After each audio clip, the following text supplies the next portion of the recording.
Okay. Dami mo pasyente, Dok. So, ang problem kasi, okay, so mobile siya. Pero bakit hindi naman kayo basta? Ang usual problem sa dislocate, the story is like, diba, when you go to flex and extend, gaganon siya eh. Pag bigla siyang nag-move that way, hihilahin niya lahat. So the ligaments become more lax kasi na-pull mo siya eh. So they will usually put you on a cast. But the problem is, uulit talaga siya. Pag recurrent dislocation yan, o-operahan kayo. Kasi, what will happen? Pag wala kang patella, when you walk, walang maharang dito. Bigla kayong bibigay na gano'n. Okay? Kasi something is not preventing. Madalas ka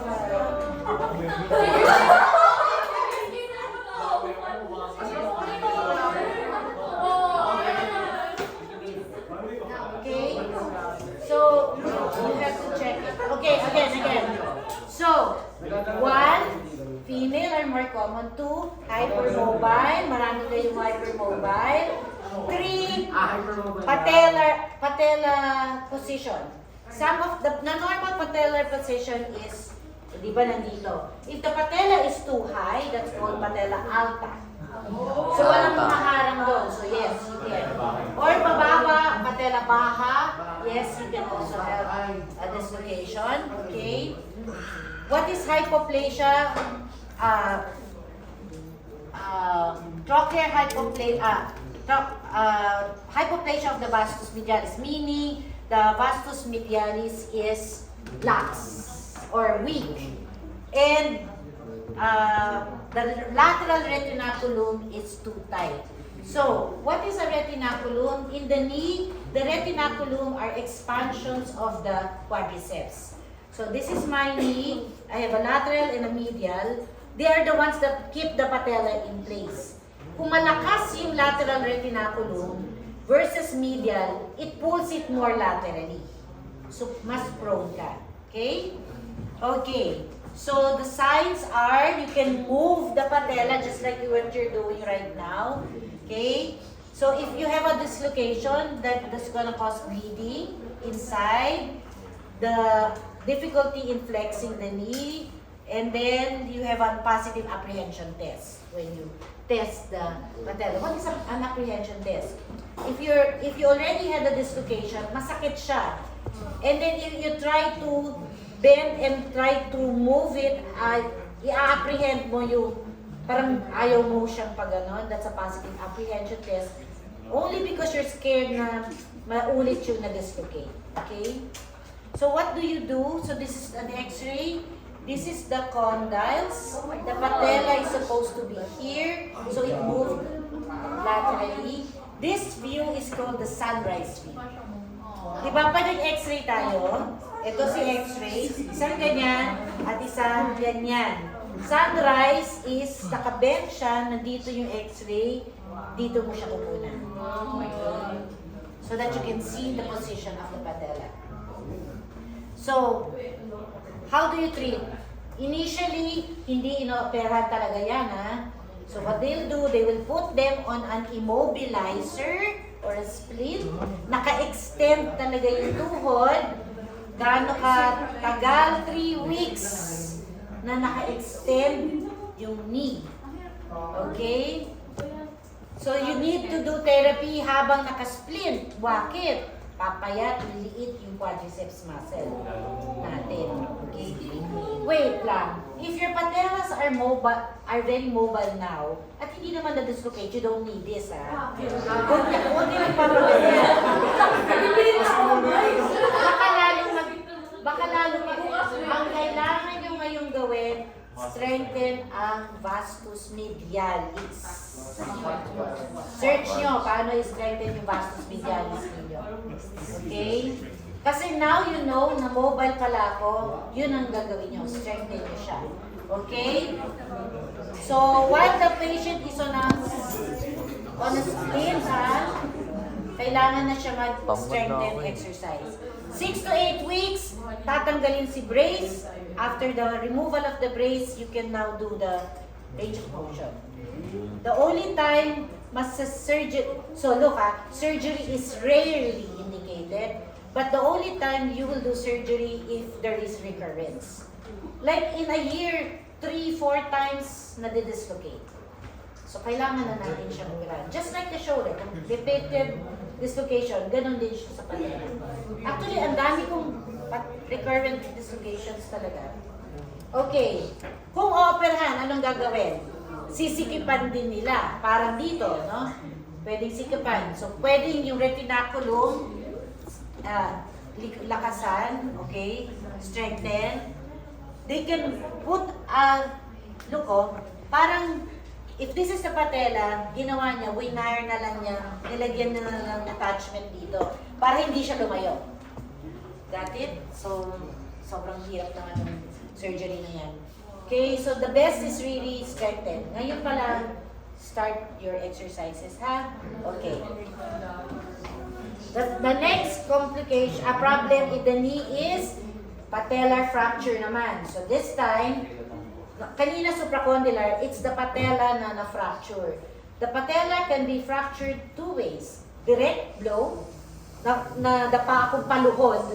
So eksakto dun sa patella tumama. Or indirectly, remember, quadriceps inserts to patellar tendon. So nandito yung patella, ito yung quadriceps. Because of the very strong pull of the quadriceps, nag-crack yung patella. Ganun kalakas, okay? So actually, indirect is more common than direct fractures, okay? So it's common in a younger group, 20 to 50, but can happen also in an older patient. Male are more commonly affected than female. So look at the patella, nag-split sa dalawa. Okay? So again, if this is the patella, I've been mentioning retinaculum. This is the expansion of the quadriceps. You have a lateral retinaculum and a medial. So if it is a dislocation, it means that lax ito, masyado malakas yung pull here. Okay? So that is the retinaculum. Okay. So, if you have a direct, it was a direct trauma to the patella, and you can produce a stellate, a simple, or a comminuted fracture. Ano itsura po ng fracture? So, let's look at the patellar fractures. This is the transverse fracture, lower pulse fracture, stellate, parang sabog. Stellate na non-displaced and displaced. And osteochondral, simpleng sa side lang. Okay? Ito yung vertical straight.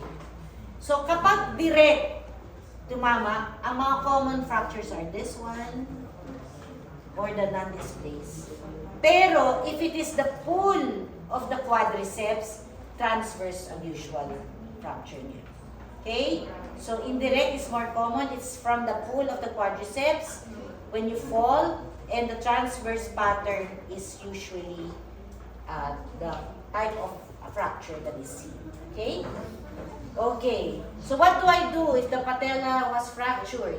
If it is an undisplaced na ganyan lang or a simple one, you can just rest it. Put a cast. Okay? You put them on a cast for 4 to 6 weeks. Pwede po bang maglakad kahit nakakas? Yes. Remember, walang weight doon. You don't put the weight in the patella, right? It's only when the muscles contract, doon lang siya natatamaan. Okay? So you have to continue strengthening. Initially, hindi pwede mag-ROM.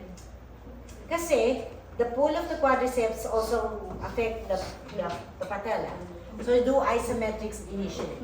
Okay? And then do the active ROM. When do I do surgery?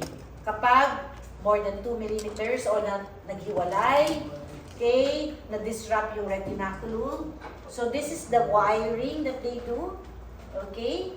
And then you put them on a splint for 3 to 6 days and then do ROM exercises again. This time, once na-open up, yes, pwede nyong i-move, pero walang stretch. Huwag nyong pilitin i-stretch agad. Bakit kailangan ni RM? Pag hindi nyo to the range of motion, magkaka-stiffness yung knee. So, mamaya maglalak na yung knee niya. Okay? Okay. Next fracture is tibial plateau fracture. This time, kanina, supracondylar, kanina, patellar. This time, it's the tibia that was fractured. Remember, the tibia is the weight bearing. Siya yung nag-a-absorb ng weight ng body kapag naglakad kayo. That is why, pag may tibial plateau fracture tayo, hindi agad pwede maglakad yung patient. Okay? Okay, so for tibial plateau, let's look at the anatomy. This is your lateral plateau and the medial plateau. The lateral plateau is more commonly fractured than medial. Okay? But medial can be fractured on a high energy injury, high impacts. Lalo na ng pantalon, diretso, okay? High impact, may disruption of the lateral collateral, etc. Okay, so yun. Pag sobrang high impact, pwede siya mag-cause ng vertical. So, yung gitna niya ang labasan. So, both sides are affected. So, this is the bicondylar split. Sa gitna siya nagbali, okay? And the cause is an axial force on a fully extended knee. Then, that will happen, okay?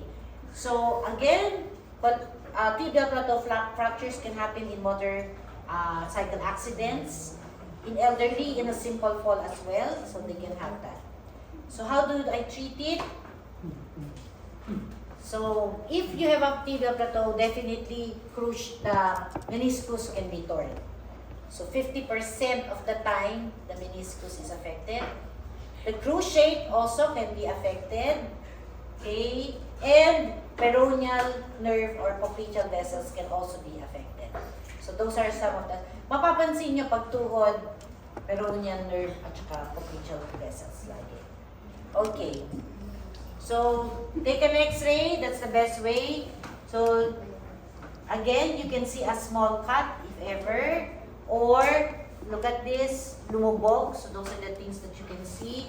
Look at this MRI, you can see the fracture of the medial, okay, so over there. So how do I treat it? You can do, you don't need to memorize the, so let's go to treatment. So non-surgery casts, put them also on a hinge. This is the hinge brace. May hinge siya para ma-bend pa rin niya yung knee. Kasi pag kinas mo, straight na straight. So pag nilagyan mo ng hinge, kaya niya mag-ROM pa rin. Okay? So pwede siya mag-ROM, isometrics ng quadriceps natin. Weight bearing, you do not put weight initially. Why? Because that's a weight bearing area. Start with 25% or 30 to 50 for 8 to 12 weeks. So usually, by 12 weeks, you can go to full weight. Okay? On the knee. This is the surgery that is done. Look at it. Nilagyan nila ng plates and screws on that area. This is indicated again if more than 2 millimeters difference, unstable, split fractures, you need surgery. Again, even if you do surgery 8 to 12 weeks pa rin, hindi agad mag-weight bearing yan. Kahit may bakal pa siya. Okay? Okay. So complications, peroneal nerve injury, vascular injury, pareho lang. Malunion. So halos the same lang naman yung mga complications nila. Okay, so we're done with trauma. Let's now go to pain. So a patient comes in, complain of knee pain. So what are the possible causes? First, patellofemoral pain is pain that is in the anterior or within the patellar area. So pag dumating, Dok, masakit ang tuhod ko, alin parte? Kasi pag sinabi niyo dito, that's not the patella, eto kasi patella. So within here, pwede nga sa loob, pwede nga sa ibabaw. So that's a patellar pain, okay? So patellar pain, you need to look for muscle imbalance. Check if there's inflammation. Check for stability, okay? And ask again which is the area that is affected. Patellar pain is common in, again, women. So, ang patellofemoral pain po ba ay parang arthritis? Possible. Okay? So, possible na that's one of the sign of arthritis. So, the causes of patellar femoral pain is that the patella is rubbing into the femur and most likely nagagasgas na yung cartilage niya and that's the one that's causing your pain. Okay? So, check the trochlea. The trochlea is the region between the medial and lateral condyles. Diba? So, nakita nyo kanina sa drawing, the medial condyle is like this, the lateral is like this. So, check kung sobra bang bababa yung lateral. That makes the patella unstable. Check the area of the patella, nasaan yung level, alta ba o baha. Look at the Q angle. Okay, so those are the things that you check. This is the patellofemoral, the type of trochlea or the condyles of the femur is the most common reason for pain. It's the single most implied cause of instability. Okay, so that's the most common reason. So you really have to check. So those of you who have very lax patella, most likely your condyles are shallow. Kaya namumove natin. Plus, yun nga, wala kang magagawa sa buto eh. Yan yung anatomy nyo. Pero may magagawa kayo sa muscle. So you strengthen it. Okay? This is the patella. The normal position of the patella is this. If it is high, that's alta. If it is too low, that is called baha. So you have to check the position. And of course, the Q angle. So sinabi natin, mas madalas ang patellofemoral pain sa babae dahil nga mas malaki yung Q angle nila. Okay. So, let's go to compression syndromes. So, patellar compression syndromes can have pain on the lateral side of the patella or under the patella. Okay, so these are the two types of compression syndromes. If it is lateral, lahat ng binanggit ko kanina, pwedeng weak Q muscle, malaki yung Q angle, that will really cause your patellofemoral syndromes. Okay? So here, there is tightness of the lateral or lax ang medial retinaculum. That is why it causes more pressure on the lateral side. The diagnosis is if you glide the patella, there's a less glide medially than laterally. Okay? So for this type of problem, the vastus medialis should be strengthened. They always say vastus medialis oblique. Okay? That's one you learn that in kines. There's a part of the muscle of the vastus medialis called the vastus medialis oblique that you need to strengthen. So, how do I treat it? Stretch the lateral, okay? Strengthen the vastus medialis. Stretch also the hamstrings, quadriceps, the iliotibial band. Also, it might be a cause for the pull. If there's pain, give anti-inflammatory. And minimize stairs and deep squats first. Kasi every time I squat, remember the patella, is mas dikit siya sa femur. So you try to avoid that one. Okay. What if it is infrapatella? So this time the pain is below the patella. Infrapatella is most commonly associated with a trauma. Okay? So this condition appears related to a direct trauma or a pathology, and it causes fibrosis in the infrapatella or below the patellar area. Okay? So sometimes decrease ang flexion lang. Sometimes decrease an extension, but if both flexion and extension is affected, we call now the global patellar pressure syndrome. So na-affect na yung buong range of motion niya. So this is usually the effect of stiffness. Kung nagka-trauma yung tuhod natin. Okay, so in infrapatellar contraction, there are several stages. So first stage is called prodrome. It happens about 2 weeks or 8 weeks after the trauma. So, nagka-injury ako, let's say, napaluhod, walang fracture. Okay, so that's 2 weeks after, uy, hindi ko na pala ma-extend. So, most likely, you are developing the contraction syndrome. So, dapat, at this stage pa lang, when you notice that there's pain, i-therapy nyo na. What is done? Do active range of motion, okay, do patellar gliding, okay, and early mobilization should be done. Why? Because if you don't do that, it's gonna progress. The second phase is active stage already. Here, both passive and active are already limited in the range of motion. Okay? So sa una, active lang yung may pain eh. Ito, even if you do it passively, may limitation na siya. Okay? So this now will progress, and if it progresses, you might need to do surgery. Release the contracture so that mabalik yung motion. Okay? So active stages, you can do ROM exercises.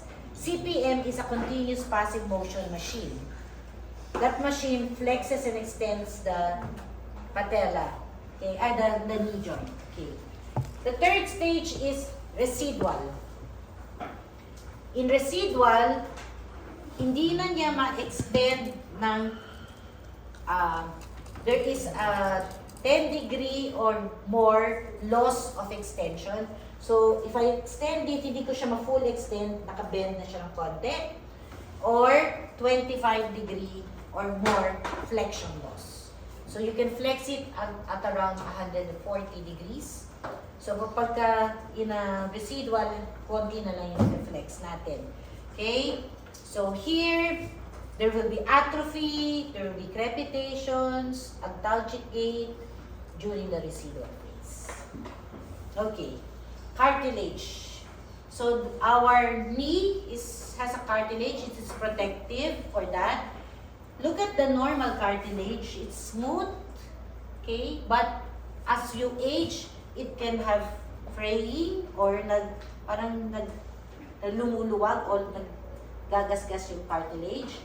And eventually, kung pabayaan mo to, look at this area doesn't have a cartilage at all. So what you see here is the bone. Remember, the cartilage has no pain. That is why when you stand or walk, there's no pain on your knee. But once you expose the bone, at pareho silang walang cartilage at gumasgas, that's when the patient has pain. So this is the pathology in osteoarthritis. Okay? So, initially, if there's a cartilage defect, the symptom is pain. How is it treated? Kung maaga pa, pwedeng i-debride. Tanggalin na yung sira. That's debridement. The other can do micro perforations. So, maglalagay ako ng maliliit na perforation. Bakit? Kasi gusto mong yung area na nilagyan mo ng perforation, magkakaroon ng chondrocytes, magre-regrow. Pero, matanda na siya. Ayaw na mag-grow. Anong last? Transplant. Kukuha ako ng ibang cartilage. Let's say, the iliac crest, may cartilage dito. Kuha ako doon, ipasok ko. That's called autograft. Okay? Meaning, same person, same, sa kanya galing yung graft niya. It can also be allograft, galing sa nanay, tatay nyo sa ibang tao, hiniram nyo yung cartilage nyo, nilagay. So how do they do it?